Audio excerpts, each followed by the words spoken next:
अब इसमें क्या होता है कि जैसे मान लीजिए हमने ये कहा कि एक जो जनरेशन होती है ना, एक जनरेशन से दूसरी जनरेशन में जो कैरेक्टरिस्टिक्स ट्रांसफर होते हैं, उसको हम बोलते हैं हेरिडिटी। हेरिडिटी का मतलब ये होता है कि जैसे मान लीजिए मेरे जो फादर हैं, मेरे फादर को अगर मान लीजिए कोई एक आदत है कि वो उनकी मेमोरी बहुत शार्प है, उनको बहुत सारी चीज़ें याद रह जाती हैं, बहुत पुरानी-पुरानी चीज़ें याद रह जाती हैं। तो हो सकता है कि उनका ये जो कैरेक्टरिस्टिक है, हर इंसान का एक कैरेक्टरिस्टिक होता है। तो हम ये कहेंगे कि अगर मान लीजिए मेरे फादर को बहुत पुरानी से पुरानी चीज़ें याद रह जाती हैं, तो हो सकता है कि वो कैरेक्टरिस्टिक मेरे अंदर ट्रांसफ़र हो जाए, हो सकता है वो कैरेक्टरिस्टिक मेरे आगे आने वाली जनरेशन के अंदर ट्रांसफ़र हो जाए। तो इस चीज़ को हम बोलते हैं हेरिडिटी, इस चीज़ को हम बोलते हैं हेरिडिटी। अब ऐसा होता है कि जो एक कैरेक्टरिस्टिक एक जनरेशन से दूसरी जनरेशन में ट्रांसफ़र होता है, उसको तो हमने बोल दिया हेरिडिटी। उसके बाद बात करते हैं हम इवोल्यूशन की। इवोल्यूशन का मतलब होता है to come out from something, to come out from something, evolution. ठीक है? To evolve out of something. ये ऐसा होता है कि जैसे मान लीजिए हमने बोला कि अगर कोई हस्बैंड वाइफ की हाइट बहुत कम है, बहुत छोटे-छोटे हैं वो, तो उनका जो बच्चा होगा कंपैरेटिवली ऐसा ऑब्जर्व करा गया है 99% ऑफ द केसेस में कि जो बच्चे होते हैं, वो बच्चे पेरेंट्स से थोड़े से लंबे हो जाते हैं, ठीक है? मतलब हाइट अगर कम है, तो ज़्यादातर क्या होता है कि पेरेंट्स की अगर हाइट कम है, बच्चे की भी हाइट कम होगी, लेकिन थोड़ी-सी हाइट जो है वो पेरेंट्स के कंपैरिज़न में बच्चे की हाइट थोड़ी ज़्यादा हो जाती है। अब हमने ये कहा कि मम्मी-पापा की हाइट कम है, तो बच्चे की हाइट भी कम है, लेकिन पेरेंट्स के कंपैरिज़न में थोड़ी-सी ज़्यादा होगी। फिर उस बच्चे की जब शादी हुई, तो उसका जो पार्टनर था, वो जो पार्टनर था, उसकी भी हाइट उसी के जितनी थी। तो अब क्या हुआ, अब जब उनके बच्चे हुए, तो उनकी हाइट अपने पेरेंट्स के कंपैरिज़न में थोड़ी-सी ज़्यादा हो गई। तो अगर हम देखें कि ग्रैंड पेरेंट्स के कंपैरिज़न में अब जो ग्रैंड चिल्ड्रन हैं, उनकी हाइट काफ़ी बढ़ चुकी है, ठीक है? फिर उसके बाद जब उनके बच्चे हुए, यानी कि पहली जनरेशन के बाद दूसरी जनरेशन की हाइट थोड़ी बढ़ गई, पहली जनरेशन के कंपैरिज़न में। फिर दूसरी जनरेशन के बाद तीसरी जनरेशन की हाइट थोड़ी और बढ़ गई।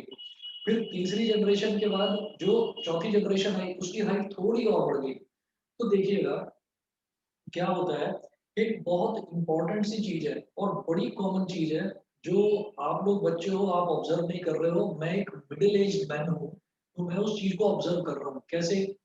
जो मैंने अपने ग्रैंड पेरेंट्स को देखा है, ग्रैंड पेरेंट्स मतलब मेरे ग्रैंडफ़ादर, ग्रैंडमदर, ग्रैंडफ़ादर की सिस्टर, है ना? उनके हस्बैंड, तो मैंने उस जनरेशन को जो देखा है, तो उस जनरेशन में मैं ये देखता था कि जो एक एवरेज हाइट हुआ करती थी ना, जो मेन जो थे, जो मेल्स थे, उनकी जो एवरेज हाइट हुआ करती थी, वो 5'5", 5 फुट 5 इंच या 5 फुट 6 इंच। अगर 5 फुट 6 इंच हाइट है, that means your height is good.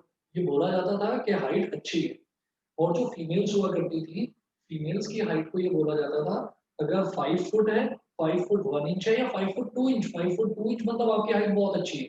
तो ये बोला जाता था। उसके बाद जैसे-जैसे इवोल्यूशन हुआ, मतलब ग्रैंड पेरेंट्स के बाद में हमारे पेरेंट्स आए। तो हमारे पेरेंट्स में हम ये देखते हैं कि जो फादर हैं, फादर की हाइट जो मतलब मेल्स हैं, जो मेरे फादर की एज के जितने भी लोग हैं, तो उस जनरेशन के जो लोग हैं, उसमें 5'6", 5'7" ये हाइट बहुत अच्छी मानी जाती थी। 5'8" अरे बहुत बढ़िया हाइट है। फिर अगर हम फीमेल्स की बात करें, तो फीमेल्स में 5 फुट 2 इंच, 5 फुट 3 इंच, ठीक? ये बहुत अच्छी हाइट है और 5 फुट 4 इंच ये बहुत रेयर हाइट मिला करती थी फीमेल्स में। फिर उसके बाद में अब आ जाइए आप मेरी जनरेशन में। तो मैं हुआ, मेरे भाई हुए, बहुत सारे, अगर मैं पूरे परिवार की बात करूँ, ठीक है? My maternal side, my paternal side. तो उसमें जो हम ऑब्ज़र्व कर रहे हैं, जो कॉमन एक ह्यूमन बीइंग ऑब्ज़र्व कर रहा है, तो उसमें हमने देखा कि जैसे मेरी हाइट 5 फुट 9 इंच है, ठीक है? तो 5 foot 8 inch, 5 foot 9 inch, 5 foot 10 inch, बहुत अच्छी हाइट है, बहुत अच्छी हाइट, ये मान लिया गया, ये बहुत अच्छी हाइट है, ठीक है? तो 5'8", 5'9", 5'10 ये बहुत अच्छी हाइट है। फिर फीमेल्स की बात करें, तो if a female is of 5'4", 5 foot 4 inches, 5 foot 5 inches, ये बहुत अच्छी हाइट है और 5 फुट 6 इंच तो बहुत रेयर है। मैं अपनी एज ग्रुप की बात कर रहा हूँ, हालांकि मेरी एज ग्रुप के लोगों में भी जो फीमेल्स हैं उसमें 5'7", 5'8" ये हाइट में मिलती है, लेकिन वेरी रेयर, बहुत रेयर है। अब ये जो हुआ, तो ये मेरी जनरेशन की बात हो गई। अब मैं बात करता हूँ आप लोगों की जनरेशन में।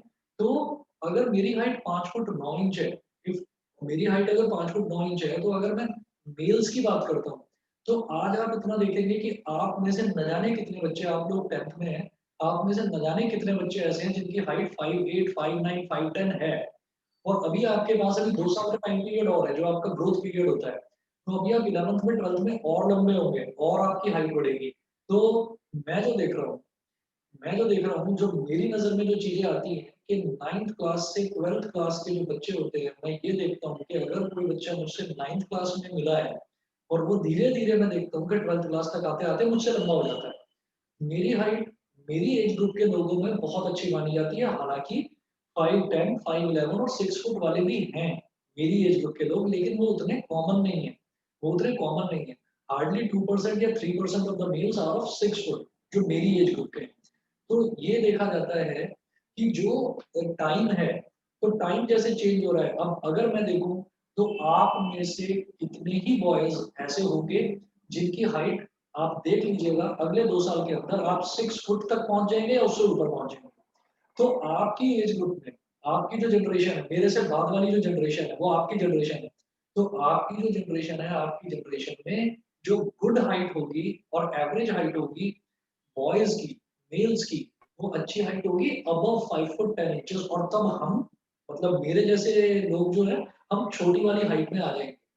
उसके बाद अगर आपके बाद की जनरेशन की बात करी जाए, तो क्या होगा? उनकी हाइट और बढ़ जाएगी। तो ये कहा नहीं जा सकता, जनरेशन टू जनरेशन वेरिएशन आते हैं।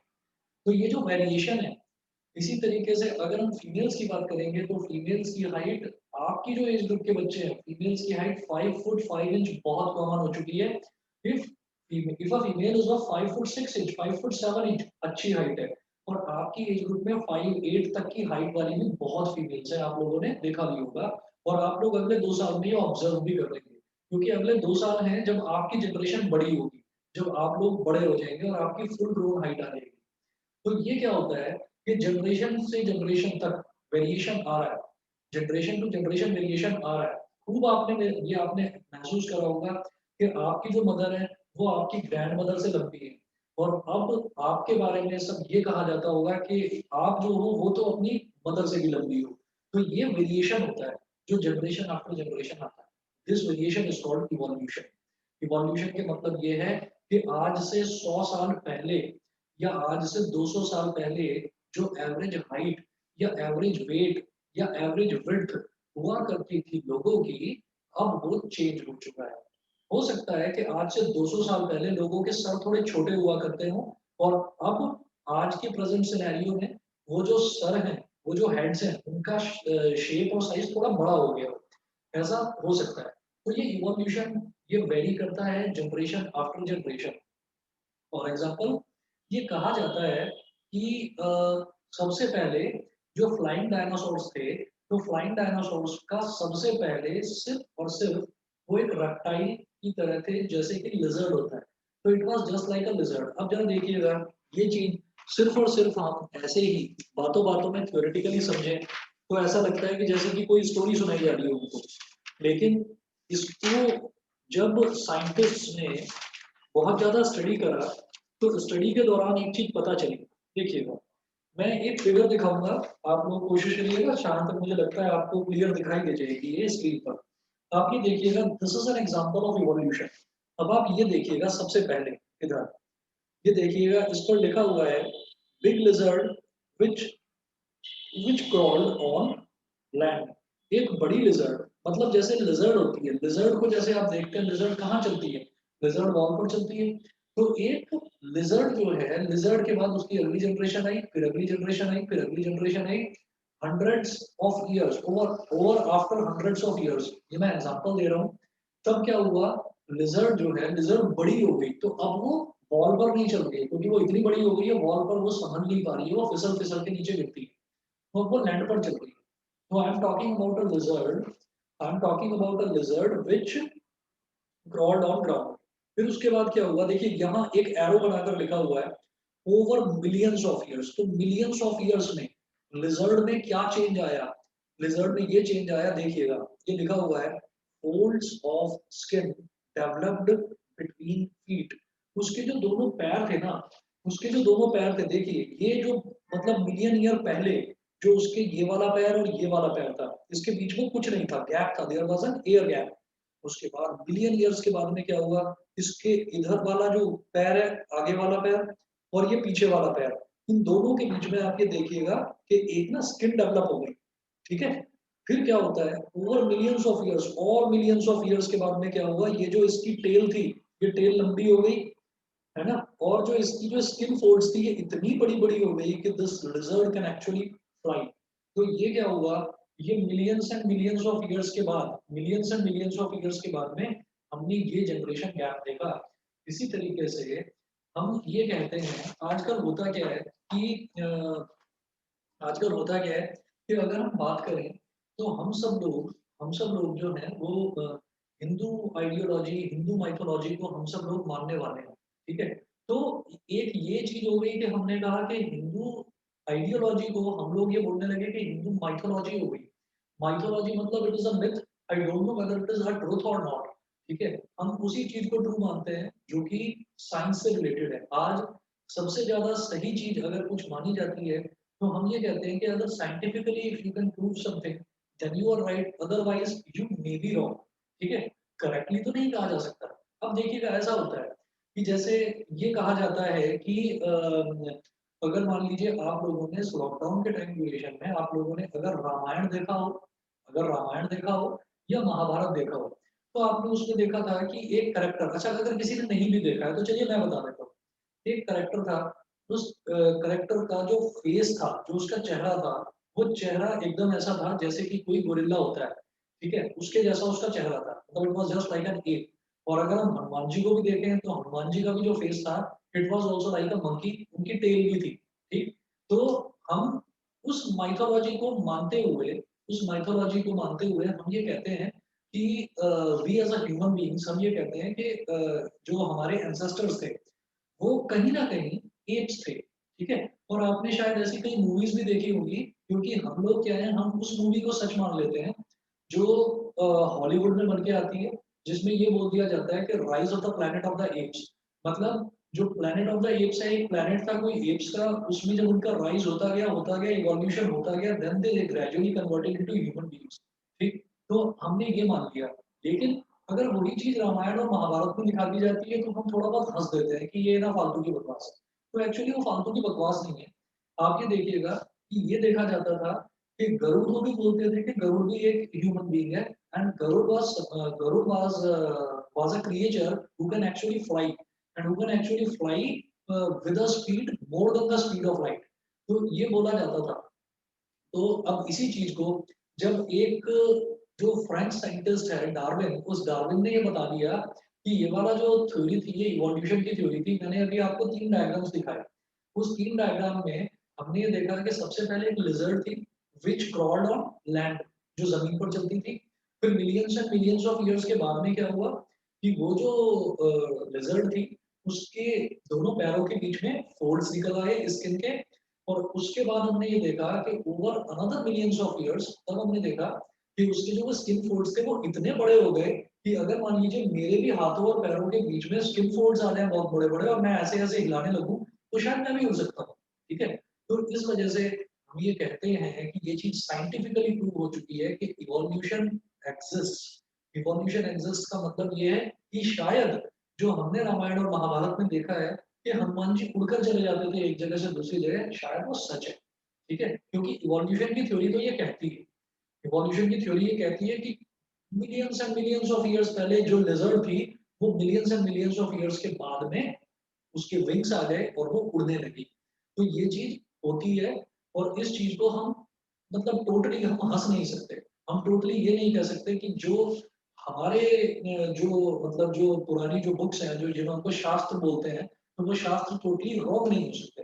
तो इसलिए जो हमने जटायु के बारे में भी पढ़ा था, या अभी हाल फिलहाल अगर किसी ने भी रामायण और महाभारत देखी हो कि वो भी उड़ सकता था और वो अपने साइज को भी बड़ा कर लेता था, तो वो सारी चीजें झूठ नहीं है, वो सारी चीजें सच है।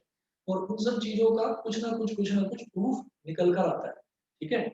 और ये महाभारत जिन बच्चों ने देखा हो उसमें आपने ये देखा होगा। अब मैं बिल्कुल लेटेस्ट आपको बात बताता हूँ।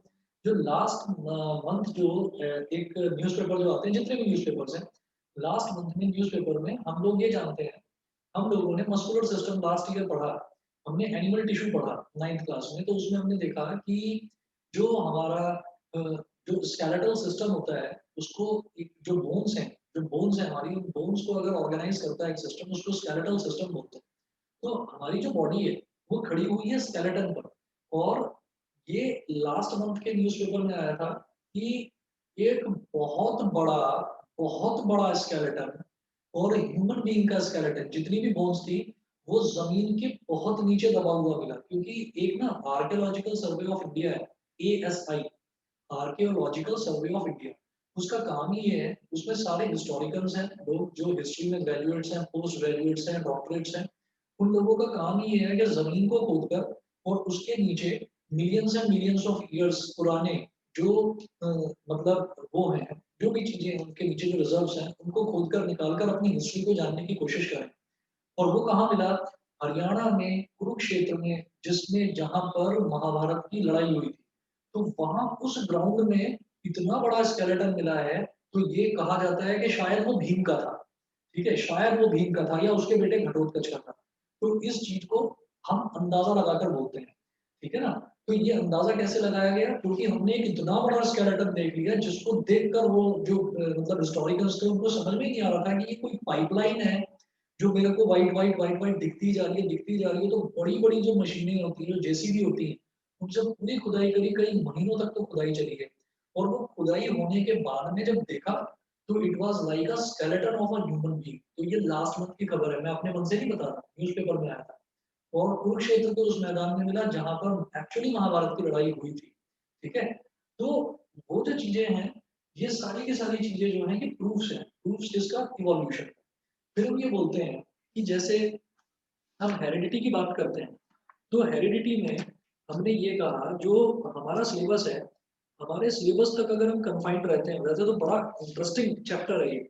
हम अगर अपने सिलेबस तक कन्फाइंड रहते हैं, तो इसमें सबसे पहले जो उन्होंने डेफिनेशन बोली, वो ये है, the transmission of transmission of characters. और कैरेक्टर्स को पता है क्या बोलते हैं? कैरेक्टर्स हो गया बेटा, ये वो नहीं है alphabetical characters A B C D E F G H, नहीं, ये वो नहीं है। कैरेक्टर, कैरेक्टर मतलब हमारी आदतें। द ट्रांसमिशन ऑफ कैरेक्टर्स और traits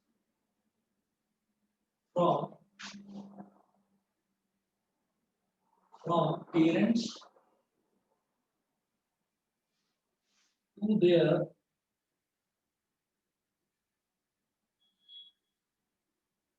from parents to their offsprings is called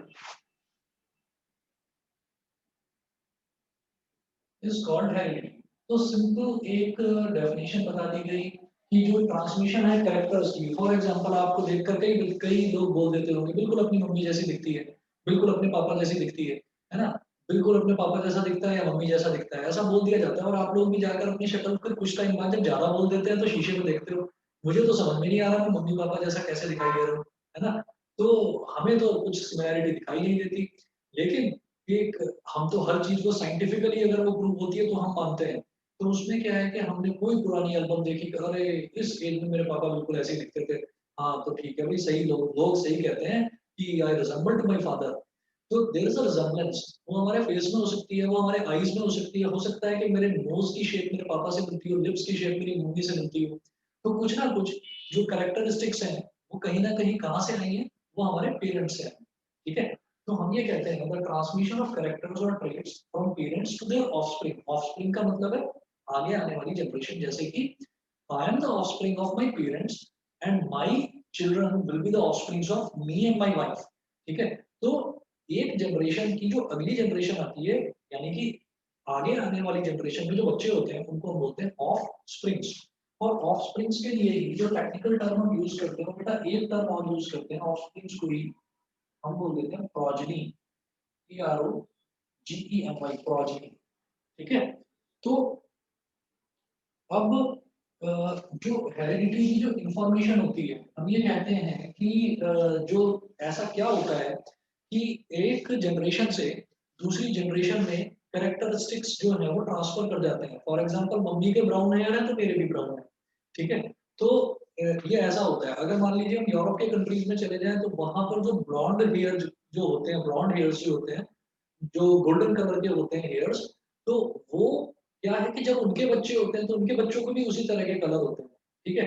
ऐसा नहीं हो सकता कि उनके बच्चे होंगे तो उनके टोटली ब्लैक कलर के हो जाए, जो बाल हैं वो टोटली उनके ब्लैक कलर के हो जाए। तो और ऐसा अगर होता भी है किसी केसेस में तो वो किस वजह से होता है, वो वहां पर हमारे डोमिनेंट और रिसेसिव जीन्स कहीं ना कहीं काम करते हैं। मैं उनको भी एक्सप्लेन करूंगा एक मैट्रिक्स बनाकर टेक्निकली, जो आप आराम से समझ जाएंगे। उसमें कोई भी ऐसी चीज नहीं होगी जो मैं आपको ये कहूँ कि आपको रटना पड़ेगा। मैं आपको एक मैट्रिक्स बनाकर समझाऊंगा, तो आपको रेशो और प्रोपोर्शन के फंडे से ये समझ में आ जाएगा कि क्या क्या चांसेस होते हैं कि अगर मम्मी के बाल रेड कलर के हैं, ब्राउन कलर के हैं, पापा के ब्लैक कलर के बाल हैं, तो मेरे बालों का क्या क्या कलर हो सकता है, तो उसका हम रेशो निकाल कर देख सकते हैं। देखेंगे अभी। अब देखिएगा, इसमें हमने एक चीज बोली कि जैसे ना ये होता है कि ऐसा क्यों होता है कि करेक्टरिस्टिक एक जनरेशन से दूसरी जनरेशन में ट्रांसफर हो जाते हैं, ऐसा क्यों होता है। तो हम ये बोलते हैं कि जो हेरिडिटरी इंफॉर्मेशन होती है, हेरिडिटी की जो इंफॉर्मेशन होती है, hereditary informations are stored are stored in sex cells। मैं ब्रैकेट में मेंशन कर रहा हूँ गैमीट्स। आप जानते ही हैं कि हमने बताया था कि जो स्पर्म सेल्स होते हैं वो तो मेल सेक्स सेल्स होते हैं। लास्ट रिप्रोडक्शन वाले चैप्टर में हमने कहा था कि जो स्पर्म सेल्स होते हैं वो तो मेल सेक्स सेल्स होते हैं, और जो ओवा होता है वो हमारा फीमेल सेक्स सेल होता है, ठीक है। तो ये दो तरीके के सेल्स होते हैं। तो जो हेरिडिटरी इंफॉर्मेशन है वो जो है वो हमारे सेक्स सेल्स में स्टोर होती है। अब ये जो सेक्स सेल्स हैं इनको हम गैमीट्स बोलेंगे। Gametes are the information link. Gametes are the information link between two generations.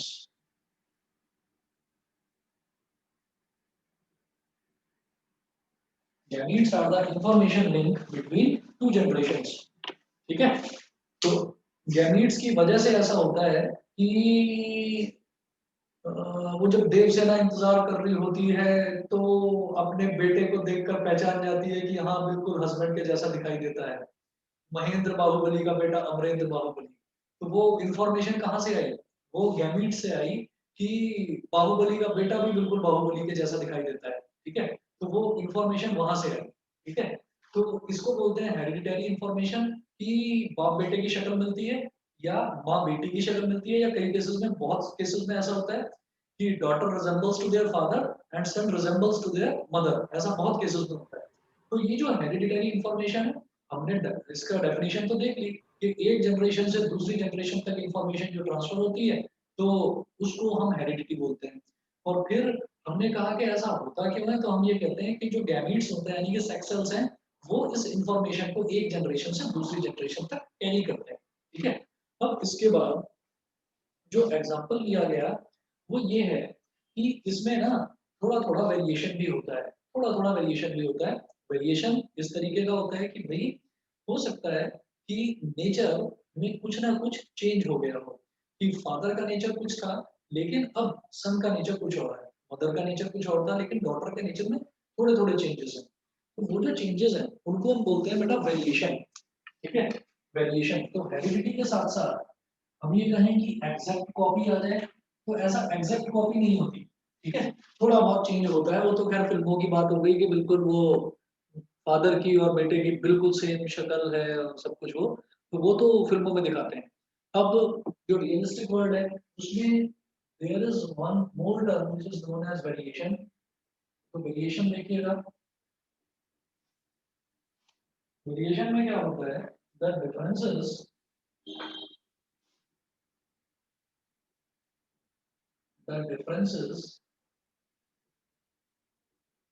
in the differences in the characters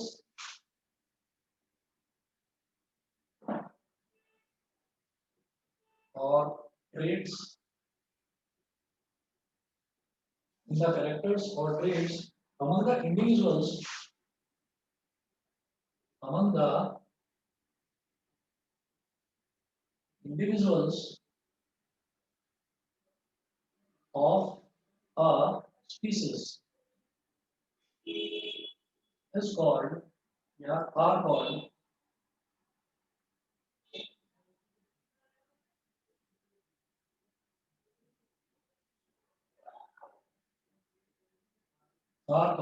variations. तो स्पीसीज का मतलब क्या होता है, स्पीसीज का मतलब क्या है कि भाई हम लोग इंसान हैं, तो ये हमारी स्पीसीज है, ये हमारी क्या बोलते हैं उसको, प्रजाति है ना। प्रजाति मतलब हम इंसान हैं। फिर एक जो स्पीसीज है वो किसकी होगी, वो लॉयन की होगी, तो लॉयन की एक स्पीसीज हो गई, वो अलग कैटेगरी में आ गया। फिर डियर जो हिरन होता है, हिरन की एक कैटेगरी हो गई, रैट की एक अलग कैटेगरी हो गई, मंकी की एक अलग कैटेगरी हो गई। तो we all fall into the category of animals. और इसमें हम ये कहते हैं कि जो स्पीसीज है, तो हम मोस्टली जो एग्जांपल लेंगे वो प्लांट्स का लेंगे, और अगर हम एनिमल्स की बात करते हैं तो हम पहले ही स्पेसिफिक हो जाएंगे कि स्पेसिफिकली मैं किस स्पीसीज की बात कर रहा हूँ। फॉर एग्जांपल जो वेरिएशन में एग्जांपल लिया जाता है, वो एग्जांपल इस चीज का लिया जाता है कि देखिएगा, एग्जांपल इस चीज का लिया जाता है कि सबसे पहले इसमें वेरिएशन को एक्सप्लेन करने के लिए एक एग्जांपल दिया जाता है इसका, फ्री फ्री ईयर लोब। और शायद अगर स्कूल में पढ़ा दिया गया है चैप्टर, तो वहां पे टीचर ने यही एग्जांपल दिया होगा, हमारे सिलेबस में यही है। और एग्जांपल्स के तौर में हम बहुत सारी चीजें देख सकते हैं, तो फ्री ईयर लोब और एक अटैच्ड ईयर लोब, क्योंकि इसमें सबसे ज्यादा वेरिएशन देखने को मिलती है। ठीक है, हम अपने पेरेंट्स जैसे दिखाई देंगे बहुत ज्यादा या थोड़े बहुत, और जो करेक्टरिस्टिक्स हैं, करेक्टरिस्टिक्स जनरेशन टू जनरेशन जो है ट्रैवल करती रहती है। कई केसेस में ऐसा भी होता है कि हम अपने ग्रैंडफादर के जैसे दिखते हैं, ठीक है, या ग्रैंड मदर के जैसे दिखते हैं, तो बोल देते हैं कि भाई ये अपने दादा जैसा दिखता है या ये अपनी दादी जैसी दिखती है, तो ऐसा बोल दिया जाता है। तो वो तो हमारा एक्सटर्नल अपीयरेंस हो गया। ठीक, अच्छा, अब हम जो है इसको भी बात करेंगे, मतलब हम हर चीज को ना टेक्निकली देखेंगे, जैसे हम ना पेरेंट्स और चिल्ड्रन की बात नहीं करेंगे, हम जनरेशन और ऑफस्प्रिंग की बात करेंगे। तो जो ये मैंने ऑफस्प्रिंग लिखा है या प्रोजनी लिखा है, तो ये क्या हो गया, एक जनरेशन के बाद अगली जनरेशन को हम ये नहीं लिखेंगे कि ये पेरेंट्स है, ये समझाने के लिए बता रहा हूँ कि पेरेंट्स है, और पेरेंट्स के बाद में फिर उनके बच्चे, है ना, तो पेरेंट्स एंड चिल्ड्रन ये नहीं लिखेंगे। हम बोलेंगे first generation and the progeny, मतलब पेरेंट्स, फर्स्ट जनरेशन बोला पेरेंट्स को, फिर उनके जो बच्चे हैं उसको प्रोजनी बोल दिया। तो ये यूज करेंगे टर्म एक्सटर्नल अपीयरेंस, मतलब मैं अपने पापा जैसा दिखता हूँ या मैं अपनी मम्मी जैसी दिखती हूँ, तो वो जो एक्सटर्नल अपीयरेंस है उसके लिए दूसरा टेक्निकल टर्म यूज करा जाएगा इस चैप्टर में, उसको बोलते हैं बेटा फिनोटाइप। फिनोटाइप का मतलब होता है हमारा एक्सटर्नल अपीयरेंस। ठीक है, फिनोटाइप ये बायोलॉजिकल टर्म है, और जब आप आंसर मेंशन भी करेंगे ना, तो वहां पर जो मैं आपको कहानी की तरह चीजों को समझा रहा हूँ, अब वो कहानी नहीं लिखेंगे, आपको जो जो चीजें मैं नोट्स में मेंशन करूंगा और जो टेक्निकल टर्म्स हैं उन टर्म्स को जरूर लिखकर अंडरलाइन करेंगे। फिनोटाइप का मतलब हो गया एक्सटर्नल अपीयरेंस। अब हम ये बात करते हैं कि जो एक्सटर्नल अपीयरेंस है, क्या उसमें भी कुछ ना कुछ चेंजेस हो जाते हैं। हम ये कहते हैं हाँ। जो वेरिएशन को समझने का सबसे अच्छा एग्जांपल है वो है ईयर लोब का। ईयर लोब मतलब ये जो कान के नीचे वाला हिस्सा होता है ना, अगर आप इसको देखेंगे तो ये जो ईयर लोब है, आप ये देखिए, मैं इसको ऐसे हिला रहा हूँ तो ये ना मुड़ पा रहा है, ये आसानी से मुड़ पा रहा है, मतलब जो इसका नीचे वाला जो ये हिस्सा है, जो ये कान का नीचे वाला हिस्सा है, ये फ्री है, ये फ्री है, ये यहाँ पर चिपका हुआ नहीं है। कई केसेस में आपने देखा होगा, कई लोगों के केसेस में आपने देखा होगा कि ये जो टुकड़ा होता है, ये टुकड़ा यहाँ पर कान से ना चिपका हुआ होता है।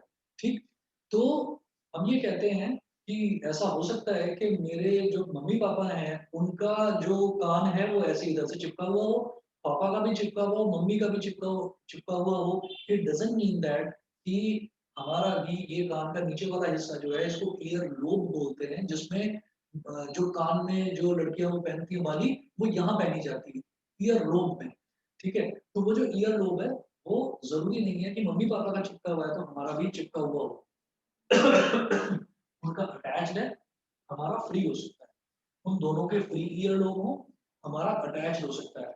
उन दोनों में से एक का फ्री ईयर लोब, एक का अटैच्ड ईयर लोब हो, तो हो सकता है हमारा फ्री या अटैच्ड कुछ भी हो। तो ये एक वेरिएशन है जो जनरेशन आफ्टर जनरेशन देखा जा सकता है। आप खुद देख सकते हैं, अपने पेरेंट्स के ईयर्स को चेक कर सकते हैं। तो ऐसा हो सकता है कि दोनों के फ्री ईयर हो लेकिन आपका अटैच्ड हो। ठीक है, तो इसका मतलब ये है कि ये वेरिएशन होता है, स्पीसीज में वेरिएशन होता है। ठीक है, तो एक तो ये हो गया। और हम ये कहेंगे कि free and attached year lobes, free and attached year lobes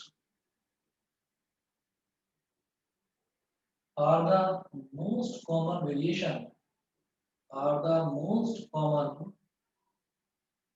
variations observed in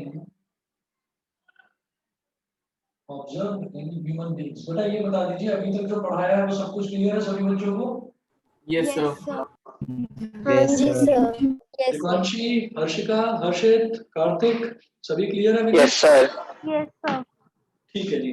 फिर उसके बाद हम ये बोलते हैं कि नेक्स्ट हम देखेंगे, ये वेरिएशन हो गया। वेरिएशन के बाद में क्या वेरिएशन हमेशा होती ही रहती है? हम ये कहेंगे कि नहीं, जरूरी नहीं है कि वेरिएशन हमेशा होती रहे। हो सकता है कि कुछ टाइम बाद नेचर में कुछ ऐसा चेंज हो जाए कि वेरिएशन होनी ही बंद हो जाए। जैसे इवोल्यूशन जो है ना, इवोल्यूशन होता है, इवोल्यूशन की कोई पर्टिकुलर रीजन वो किसी को नहीं पता। वो किसी को नहीं पता, वो तो क्रिएचर ऑफ द नेचर, जो जिसको हम अल्टीमेट पावर गॉड बोल देते हैं, वो उसी को पता है। तो हम क्या कर रहे हैं, हम एज अ ह्यूमन बीइंग हम चीजों को स्टडी कर रहे हैं। तो इस चैप्टर में हम जो भी चीजें स्टडी करेंगे वो चीजें वो हैं जो हमने ना ऑब्जर्व करी है ईयर आफ्टर ईयर। तो क्या है कि इवोल्यूशन में कुछ भी हो सकता है, वेरिएशन में कुछ भी हो सकता है। हो सकता है आगे 10 या 15 साल बाद जो जनरेशन पैदा हो उन सबके फ्री ईयर लोब ही हो, अटैच्ड ईयर लोब वाला, अटैच्ड ईयर लोब वाले जो लोग हैं वो खत्म ही हो जाए। ऐसा भी हो सकता है। ठीक है ना? तो आप लोगों ने शायद मैंने एक बार पहले भी एग्जांपल दिया था किसी बैच में वल्चर का। वल्चर, वल्चर को हिंदी में गिद्ध बोलते हैं।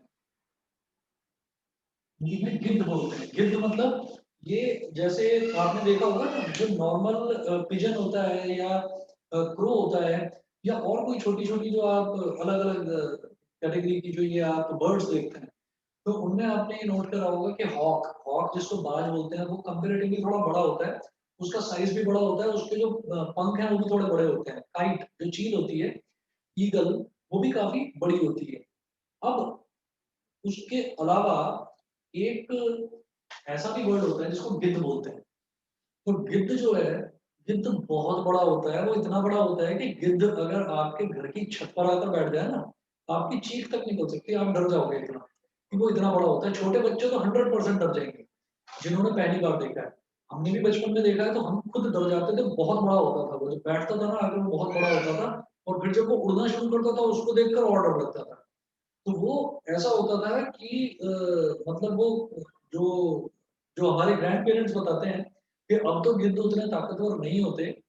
जो पहले गिद्ध होते थे वो गोट तक को उठाकर उड़ जाते थे। मतलब इतना उनके अंदर पावर हुआ करती थी। तो हमने गिद्ध देखे हैं, मैंने देखे हैं, खुद देखे हैं मैंने गिद्ध। तो वो गिद्ध काफी बड़े होते हैं, उनको देखकर ना हम डर जाते थे जब हम छोटे थे। लेकिन अब नहीं दिखाई देते, अब वो गिद्ध नहीं दिखाई देते। तो इस चीज को ये बोला जाता है कि धीरे धीरे जैसे 1 साल, 2 साल, 3 साल, 10 साल, 15 साल, 20 साल, तो जैसे ये टाइम बीतता जाता है, तो हमने ये कहा कि टेलीकम्युनिकेशन में जो इलेक्ट्रोमैग्नेटिक रेडिएशंस हुई, जैसा आपने फिल्म में देखा भी होगा 2.0 में। तो 2.0 में आपने ये देखा था कि सबसे ज्यादा तो एक्सटिंक्शन हुआ। हम एक टर्म यहाँ पढ़ेंगे, एक्सटिंक्शन। एक्सटिंक्शन, एक्सटिंक्शन का मतलब है खत्म हो जाना, किसी भी स्पीसीज का खत्म हो जाना, ठीक है। तो हमने ये देख लिया, ये मैंने अपनी लाइफ टाइम में मैंने अपनी आंखों के सामने देख लिया है। और आप अपने पेरेंट्स से पूछेंगे, आपके पेरेंट्स ने सबने, वो तो मुझसे भी बड़े हैं, आपके पेरेंट्स ने सबने गिद्ध जरूर देखा होगा। और वो बताएंगे कि गिद्ध कितना बड़ा होता है, हम सबने देखा होगा। तो वो जो गिद्ध है, अगर आपने कभी नहीं देखा होगा कि आपके छत पर आकर बैठ गया, या आपने पानी पीने के लिए रखा, जो चिड़िया वगैरह के लिए बैल्कनी में पानी पीने के लिए रख देते हैं, तो पानी पीने के लिए कबूतर आ जाते हैं, छोटी चिड़िया आ जाती हैं। लेकिन कभी आपने ये नहीं देखा होगा कि कोई गिद्ध आकर बैठ गया हो। कभी रेयर रेयर केसेस में आपने देखा होगा कि कोई काइट आकर बैठ गई, कोई हॉक आकर बैठ गया, वो तो आपने देखा है, वो भी बड़े खतरनाक लगते हैं देखने में, कि शायद मार देंगे, चोंच मार देंगे, बहुत मतलब डरावने लगते हैं देखने में। लेकिन गिद्ध जो है वो बहुत वैसा होता था, उसकी तो चोंच भी बहुत बड़ी होती थी। तो वो आपने देखा नहीं होगा किसी ने भी, लेकिन पेरेंट्स ने 101% देखा होगा। तो ये एक्सटिंक्शन का मतलब होता है किसी भी स्पीसीज का खत्म हो जाना। तो जो वल्चर्स हैं, vultures are now extinct species, ठीक। एक्सटिंक्ट का मतलब ये है कि ये कॉमन ह्यूमन ऑब्जर्वेशन है कि जो कंट्रीज हैं, जो 7 कॉन्टिनेंट्स हैं, उनके अलग अलग प्लेसेस में ऑब्जर्वेशन ली गई लोगों की, कि क्या आपने गिद्ध को देखा है, क्या आपने गिद्ध को देखा है। तो वो सबने धीरे धीरे बताया कि नहीं, बहुत दिन हो गए दिखाई नहीं दिया, बहुत दिन हो गए दिखाई नहीं दिया, तो हम अब देखते ही नहीं है। तो इनफैक्ट जो क्रोज है, क्रोज के बारे में भी यही कहा जा रहा है कि क्रोज भी अब एक्सटिंक्ट हो रहे हैं, बड़ी मुश्किल से कोई क्रो दिखाई देता है। अगर आप कभी भी अपनी बालकनी में, अपनी छत पर आप पानी पीने के लिए किसी कंटेनर में पानी रखेंगे, तो सबसे ज्यादा अगर आपको कोई दिखाई देगा तो वो पिजन दिखाई देगा। पिजन बहुत आते हैं, कबूतर बहुत है, ठीक है। तो इनको हम बोलते हैं एक्सटिंक्ट स्पीसीज। ये एक्सटिंक्ट स्पीसीज क्या होती है, जो वेरिएशन को एक्यूमुलेट नहीं कर पाती। एक्यूमुलेट का मतलब क्या है, कि वेरिएशन हुआ, मान लीजिए मेरे पेरेंट्स के अटैच्ड ईयर लोब थे, है ना, और मेरे ना फ्री ईयर लोब हो गए, तो मेरे को इससे इरिटेशन होने लगी कि ये चीज मुझे क्यों परेशान कर रही है। मेरे को इससे इरिटेशन होने लगी और मैं अनईजीनेस फील करने लगा। और अनईजीनेस फील करते करते धीरे धीरे क्या हुआ, जो मेरी नेक्स्ट जनरेशन है वो और ज्यादा अनईजी फील करने लगी कि ये किस तरीके का वेरिएशन हो रहा है, मुझे फ्री ईयर लोब की आदत नहीं है। मेरी जो जनरेशन से पुरानी पुरानी जनरेशन में जो मेरे अंदर जीन्स चले आ रहे हैं, मुझे अटैच ईयर लोब चाहिए। तो क्या हुआ कि जो वल्चर्स का केस है, वल्चर्स के केस में क्या हुआ कि वेरिएशन को वो एक्यूमुलेट नहीं कर पाए। एक्यूमुलेट का मतलब होता है कि जो वेरिएशंस है, वेरिएशंस को इकट्ठा कर पाना। बेटा 1 मिनट वेट करिए, मेरी ना वीडियो पॉज हो गई है, 1 मिनट रुकिएगा प्लीज। है कि एक्यूमुलेशन ऑफ वेरिएशन जो है वो हमारी बॉडी कर नहीं पाई। एक्यूमुलेट का मतलब आप जानते होंगे, किसी भी चीज को इकट्ठा करना। हम इकट्ठा नहीं कर पाए वेरिएशंस को। तो इस वजह से धीरे धीरे धीरे धीरे क्या हुआ कि हमारी जो स्पीसीज हैं वो एक्सटिंक्ट हो गई।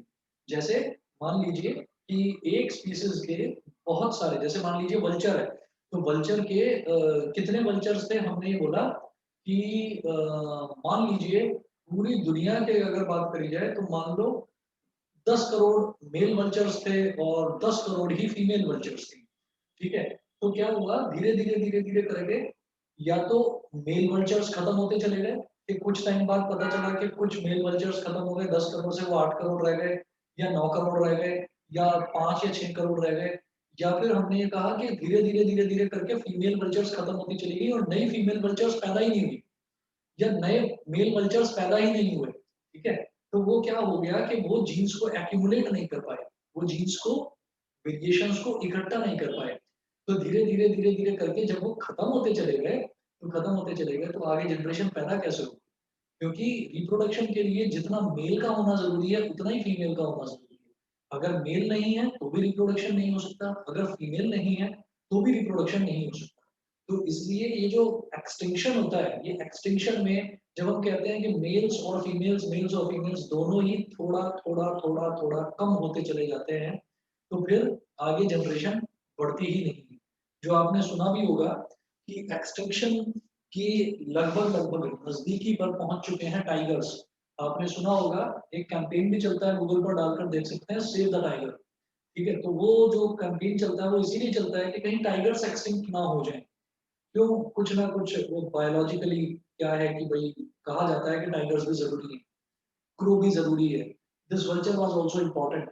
तो ये भी ज़रूरी है। तो ये कहा जाता है, अब उसके लिए तो बहुत ज़्यादा हमें डीप में जाना पड़ेगा, इतने की ज़रूरत नहीं। तो जरा अगला टॉपिक इसमें देखते हैं बेटा, एक्यूमुलेशन ऑफ वेरिएशन। वेरिएशन के बाद नेक्स्ट है एक्यूमुलेशन ऑफ वेरिएशंस।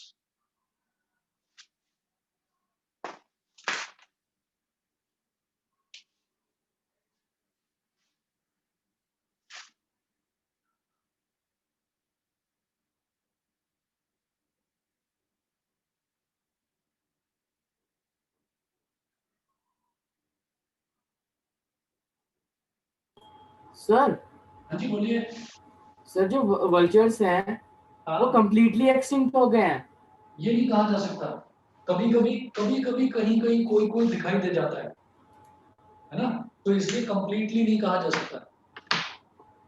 इस चीज को सबसे ज्यादा वहां पता चलता है, वल्चर्स का, हॉक का, ईगल का, काइट का, इन सब का सबसे ज्यादा पता चलता है जो हमारे जो ऑफशोर एरियाज होते हैं ना, समुद्र के किनारे वाले जो एरियाज होते हैं, वहां पर इस चीज का वेरिफिकेशन होता है, क्योंकि वहां पर जब पानी बहकर आता है ना, जब समुद्र का पानी, समुद्र की जब लहरें आती हैं किनारे पर, तो वो किनारे के साथ साथ कुछ छोटी छोटी मछलियां, और कुछ मछलियां ऐसी जो मर चुकी होती हैं, वो उनको भी अपने साथ लेकर आ जाता है, और वो मछलियां किनारे पर आकर रुक जाती हैं, रह जाती हैं।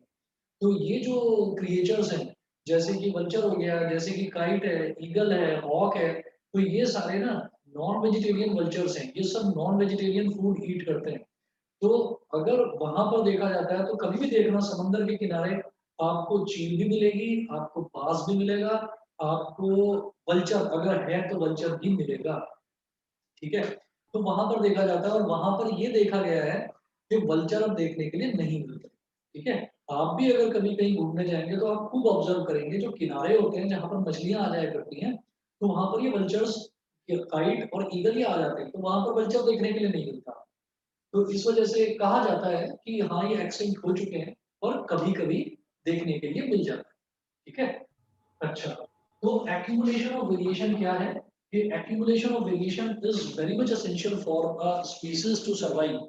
कि अगर आप वेरिएशन को accumulate कर पाते हैं, accumulate का मतलब अगर आप उसको रेसिस्ट कर पाते हैं, तब तो आपकी स्पीसीज बची रहेगी, नहीं तो नहीं। For example, we are Indians and broadly speaking we are Asians. तो एशियंस का मतलब क्या है कि हम एक उस कॉन्टिनेंट में पैदा हुए हैं जिस कॉन्टिनेंट को एशिया कहते हैं। हम यूरोपियन तो नहीं है। ठीक, तो हम कहाँ पैदा हुए हैं? हम इंडिया में पैदा हुए हैं, और इंडिया कहाँ आता है? एशिया में आता है। India, Pakistan, Bangladesh, Thailand, Afghanistan, Pakistan, China, Nepal, ये जितने भी, श्रीलंका, जितने भी कंट्रीज हैं, हम सब एशिया में आते हैं। तो अब एक कंट्री है अफ्रीका। अफ्रीका में आपने देखा है कि कैसे कंट्री होता, कैसा कंट्री है वो। आप ये देखेंगे कि वहां पर जो ब्राउन स्किन्ड पीपल हैं वो नहीं मिलेंगे, व्हाइट स्किन्ड पीपल नहीं मिलेंगे। ठीक है, हम ब्राउन स्किन है, हम ब्राउन स्किन वाले हैं। और जो मतलब यूरोपियन कंट्रीज में है, या अमेरिकन कंट्रीज में है, या ब्रिटिश कंट्रीज में, वहां पर जो लोग हैं वो व्हाइट स्किन वाले हैं। तो अफ्रीका में मिलेंगे आपको डार्क स्किन, ब्लैक स्किन, वो लोग मिलेंगे। तो अब क्या होता है कि मान लीजिए फॉर एग्जांपल, मैं किसी बिजनेस के पर्पज से या मैं किसी जॉब के पर्पज से मैं अफ्रीका कॉन्टिनेंट शिफ्ट हो जाता हूँ, जिसमें बहुत सारे कंट्रीज हैं, नामीबिया है, कीनिया है, साउथ अफ्रीका, और आपका बहुत सारे कंट्रीज हैं, इतने याद, नाम भी याद नहीं है। तो आप ये देखिएगा कि अगर हम वहां पर शिफ्ट हो जाते हैं, और वहां पर अगर ये साइंटिफिकली जो एडवांस चीजें हैं वो ना हो, तो हम वहां रह नहीं सकते। आज आपने देखा होगा कि ग्लोबली लोग यहाँ से यूएस चले जाते हैं, लोग यहाँ से ब्रिटेन चले जाते हैं, लंदन चले जाते हैं, और वहां पर रहते हैं। वो क्यों रहते हैं? हम लोग हैं, हम जिस एनवायरनमेंट में पैदा हुए हैं, हम उसी को रेसिस्ट कर पाएंगे। अब आपने देखा होगा कि वहां पर अफ्रीका में क्या है, अफ्रीका में टेम्परेचर बहुत ज्यादा रहता है। ठीक है, जो समर्स हैं वो समर्स वहां की 50 डिग्री सेल्सियस से ज्यादा होती है। ये तो मैं एवरेज बता रहा हूँ, मतलब अगर 50 डिग्री सेल्सियस है तो they people enjoy that temperature. वो पीपल उस टेम्परेचर को एंजॉय करते हैं, लेकिन हमारी जान निकल जाएगी, हम बाहर नहीं निकल सकते इतने टेम्परेचर में। तो क्या है कि अगर मेरी बॉडी एक्यूमुलेशन कर सकती है उस वेरिएशन का, मैं वहां चला जाऊं, मैं रहने लगूं, अगर मैं उतनी गर्मी झेल गया, ठीक है, तो इसका मतलब क्या है कि मेरे जीन्स में वो एक्यूमुलेट करने की पावर डेवलप हो गई है, और मैं उस टेम्परेचर में रहने को झेल चुका हूँ। मैं उस टेम्परेचर को रहने को मैंने एक्यूमुलेट कर लिया है। तो मेरे जो जीन्स आगे ट्रांसफर होंगे मेरे बच्चों में, तो मेरे बच्चे भी उसी तरीके के पैदा होंगे, ठीक है? तो this is known as accumulation of variation. अगर हम एक्यूमुलेट कर पाते हैं, हमारी बॉडी एक्यूमुलेट कर पाती है वेरिएशंस को, we can survive, my species will survive, my generations will survive, otherwise we will extinct. तो हम खत्म हो जाएंगे। तो ये कहा जाता है कि जो एटमॉस्फेयर में इलेक्ट्रोमैग्नेटिक रेडिएशंस है, उसका सबसे ज्यादा फर्क जो है वो बर्ड्स पर पड़ा है। वो बर्ड्स पर पड़ा है, और वही थीम थी 2.0 की। उसी थीम पर ये बताया गया था कि न जाने कितने सारे जो फील्ड्स हैं, उसमें जो क्रॉप्स हैं, वो क्रॉप्स को आप छोटे-छोटे कीड़े खत्म कर देते हैं। वो खत्म इस वजह से कर देते हैं क्योंकि वहाँ पर जो एटमॉस्फेयर में इलेक्ट्रोमैग्नेटिक रेडिएशंस हैं, वो लगातार परेशान करती रहती हैं इन बर्ड्स को। इन बर्ड्स को उड़ने में भी दिक्कत आती है और ये मर जाते हैं। तो इसी वजह से जो ये बर्ड्स हैं, ये खत्म हो गए, और ये बर्ड्स जो प्लांट्स के ऊपर छोटे-छोटे कीड़े लगते थे, ये उन कीड़ों को खा नहीं पाते, तो वो कीड़े जो हैं वो जो प्लांट्स को, क्रॉप्स को, उनको खराब कर देते हैं, और उन खराब क्रॉप्स को, उन खराब वेजिटेबल्स को खाने से हम लोग बीमार पड़ते हैं, और ultimately this is the main cause of cancer. तो ये उसकी थीम थी, जिसपे वो दिखाते हैं, वो जो उसमें मेन विलन होता है, जिसमें दिखाते हैं कि भाई वो जो भी बंदा मोबाइल पर बात कर रहा है, वो उसका मोबाइल छीन लेता है, इनफैक्ट उसको मार देता है। मोबाइल शॉप ओनर्स को मार देता है, मोबाइल शॉप कंपनी वालों को मार देता है कि मोबाइल फ़ोन हटाइए ताकि रेडिएशंस खत्म हो और बर्ड्स ज़िंदा रहें, बर्ड्स जिएँ। वो जिएँगे तो क्रॉप्स अच्छी होंगी, और क्रॉप्स अच्छी होंगी तो वो ह्यूमैनिटी के लिए, सबके लिए अच्छा है। तो वो चीज़ गलत नहीं है, वो चीज़ बनाई गई है, फ़िल्म में दिखाया है तो वो अच्छा दिखाया है। बहुत नॉलेजेबल फ़िल्म थी, उसने चीज़ों को बहुत अच्छे से एक्सप्लेन भी करा है। उस प्रोफ़ेसर ने एक्सप्लेन भी करा है चीज़ों को। तो वो जो एक्यूमुलेशन थी, वो एक उसी एग्ज़ाम्पल से अगर हम कोरिलेट करें, जैसे कि टेम्परेचर, कि अगर मैं अफ्रीका में जाकर वहाँ के टेम्परेचर को रेसिस्ट कर जाता हूँ, एक्यूमुलेट कर जाता हूँ, तब तो कोई प्रॉब्लम नहीं है, मेरी जनरेशन आगे चलती रहेगी। उसी तरीके से जो बर्ड्स हैं, बहुत सारे ऐसे बर्ड्स हैं, जो इन छोटे-छोटे वर्म्स को, छोटे-छोटे कीड़ों को खा जाया करते थे, तो वो बर्ड्स अब खत्म हो चुके हैं ड्यू टू इलेक्ट्रोमैग्नेटिक रेडिएशंस। ये जो मोबाइल फ़ोन्स की जो रेडिएशंस हवा में रहती हैं, इसकी वजह से। तो उनका जो एक्सटिंक्ट होना है, वो भी कहीं न कहीं हेल्थ हज़ार्ड का रीज़न बन चुका है। तो उस पर भी ख़ैर दुनिया भर के साइंटिस्ट काम कर रहे हैं, उसका भी कोई ना कोई सॉल्यूशन निकालने के लिए, कि आगे जो बची हुई कुछ स्पीशीज़ हैं, जो बची हुई कुछ बर्ड्स की स्पीशीज़ हैं, जो छोटे-छोटे कीड़ों को खा जाती हैं, वो बर्ड्स की स्पीशीज़ खत्म ना हो। उसके लिए भी काम किया जा रहा है, तो कुछ ना कुछ देखिए पॉज़िटिव सॉल्यूशन निकलेगा। तो accumulation of variation is very necessary. इसमें है कि it increases the chances, it increases the chances of its survival।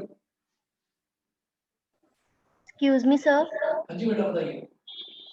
Sir मेरे को ये पूछना था कि मतलब जैसे कि आज की जनरेशन है और मतलब आजकल बहुत केमिकल्स बहुत यूज हो रहे हैं, तो हाँ, अभी हम इस चीज को सरवाइव कर रहे हैं मतलब सैनिटाइजर्स वगैरह, तो सर ये इम्पोर्टेंट नहीं है ना कि आगे की जो जनरेशन होगी कि सर वो शायद इस केमिकल वाले उसमें सरवाइव करे और शायद ना भी करे, सर ये इम्पोर्टेंट तो नहीं है ना कि वो करेंगे ही। हाँ, ये कहा नहीं जा सकता। ये क्या होता है कि ये डिपेंड करेगा आगे आने वाले टाइम पर। हो सकता है कि मतलब आगे आने वाली जनरेशन जो केमिकल्स हैं, जो केमिकल्स का इतना इंक्रीज़्ड यूसेज हो रहा है, ठीक है? और उसकी वजह से वो जो केमिकल्स हैं, वो ज़मीन में भी जा रहे हैं, और ज़मीन का जो पानी है, उसको भी पॉल्यूट कर रहे हैं। तो हो सकता है कि हमारी बॉडी उस चीज़ को मतलब एक्यूमुलेट कर जाए। हम उस चीज़ को एक्यूमुलेट कर जाएँ, और हम हमारी आने वाली जनरेशन जो है वो उस चीज़ को रेसिस्ट कर जाए, उसको कोई प्रॉब्लम ना हो, ठीक है? तो ये चीज़ कही जाती है, ये कही जाती है कि इसमें कन्फर्मेशन कुछ नहीं है, कि हो सकता है हम उस चीज़ को जो हमको आज हार्मफुल लग रही है, हो सकता है हमारी आने वाली जनरेशन को वो चीज़ हार्मफुल ना लगे। तो ये कहा नहीं जा सकता। आगे कुछ बहुत अच्छा भी हो सकता है, कुछ बहुत खराब भी हो सकता है। कुछ फ़ायदे भी हो सकते हैं, कुछ नुकसान भी हो सकते हैं, ठीक है? तो ये समझ सर में वो आ गया? हाँ। अ, सर मैं ये पूछ रही थी कि वो जो केमिकल्स होंगे वो उनको हार्म नहीं करेंगे, मतलब अगर उन्होंने उस ये चीज को देखिए कहा सरवाइव नहीं, किया। ये देखिए कहा नहीं जा सकता। मैं एक बहुत छोटा-सा एग्ज़ाम्पल बताता हूँ कि अगर मान लीजिए मैं इस रूम में बैठा हूँ और यहाँ पर बहुत सारे मच्छर हैं, ठीक है? मैंने यहाँ पर आप जो डिवाइस घर में यूज़ करते हैं मच्छर को भगाने के लिए, वो जो ऑल आउट होता है, वो लगा देते हैं, और मैं अगर ऑल आउट लगाऊँ तो मैं चैन की नींद नहीं सो सकता, मेरा गला खराब हो जाएगा, अल्टीमेटली मुझे फीवर हो जाएगा, वॉमिटिंग भी हो सकती है। ठीक है? तो चांसेस क्या हैं, मैं उसको रेसिस्ट नहीं कर पा रहा हूँ, मैं उसको एक्यूमुलेट नहीं कर पा रहा हूँ। लेकिन बहुत सारे लोग ऐसे हैं वो अपने सर के ऊपर ही बिल्कुल प्लग में ऑल आउट को लगाकर और सो जाते हैं, उनको कोई प्रॉब्लम नहीं होती। मेरे साथ ये प्रॉब्लम है कि मैं प्रॉपर मॉस्किटो नेट लगाऊंगा तब जाकर मैं सोऊंगा, मुझे उसके बिना नींद नहीं आती। तो ये कहा नहीं जा सकता, अगर मेजॉरिटी ऑफ पॉपुलेशन को उस केमिकल से प्रॉब्लम होने लगेगी तो फिर आप समझिएगा कि फिर जो ह्यूमैनिटी है वो खतरे में, फिर ह्यूमैनिटी खतरे में है, फिर आगे जनरेशन पर फर्क पड़ने वाला है अगर मेजॉरिटी ऑफ पॉपुलेशन को प्रॉब्लम होती है। लेकिन मैंने देखा है मेजॉरिटी ऑफ पॉपुलेशन को जो ऑल आउट है उसकी स्मेल भी अच्छी लगती है, उससे कोई प्रॉब्लम नहीं होती और मच्छर भी मर जाते हैं उससे। लेकिन मुझे प्रॉब्लम होती है, मुझे कोई पड़ोस में भी जलेगी तो मुझे उसको भी प्रॉब्लम होती है, मैं नहीं उसको नहीं सह नहीं पाता हूँ। तो ये चीज होती है। तो इस वजह से हम कह नहीं सकते, अगर मेजॉरिटी ऑफ पॉपुलेशन को किसी चीज से प्रॉब्लम होती है, किसी केमिकल से प्रॉब्लम होती है, तब उस प्रॉब्लम को प्रॉब्लम माना जाता है, नहीं तो वो कोई प्रॉब्लम नहीं, चला जा रहा है सब कुछ। मतलब आप ये देख लीजिए कि अगर मोबाइल फोन्स की जो इलेक्ट्रोमैग्नेटिक रेडिएशंस है, अगर उससे इंसान मरने लगे तो मोबाइल फोन तुरंत बंद हो जाएंगे, आप देख लीजिएगा, अगर उससे इंसानों ने मरना शुरू कर दिया।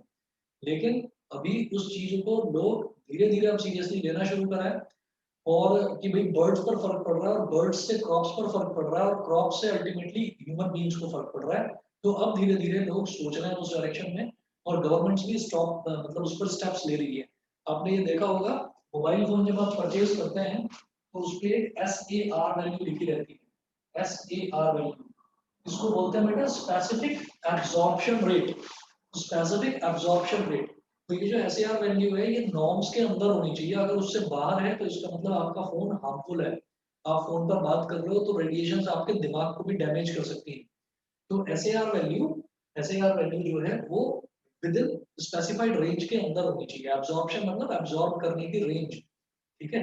तो वो चीजें जो होती हैं ये मतलब गवर्नमेंट उस पर स्टेप्स लेती है, जब कोई भी चीज इतनी हार्मफुल होती है कि वेरिएशन को एब्जॉर्ब करने में ह्यूमन बींग्स को दिक्कत होने लगे और आगे ये होने लगे कि ह्यूमैनिटी ही शायद एक्सटिंक्ट हो जाएगी, तो उस चीज में इस चीज का ध्यान रखा जाता है। बताइए जी, क्लियर है? हाँ जी। Yes sir. चलिए बेटा इतना ही करेंगे, फिर इस चैप्टर को कल आगे बढ़ाते हैं। ओके सर, नमस्ते चलिए। सर।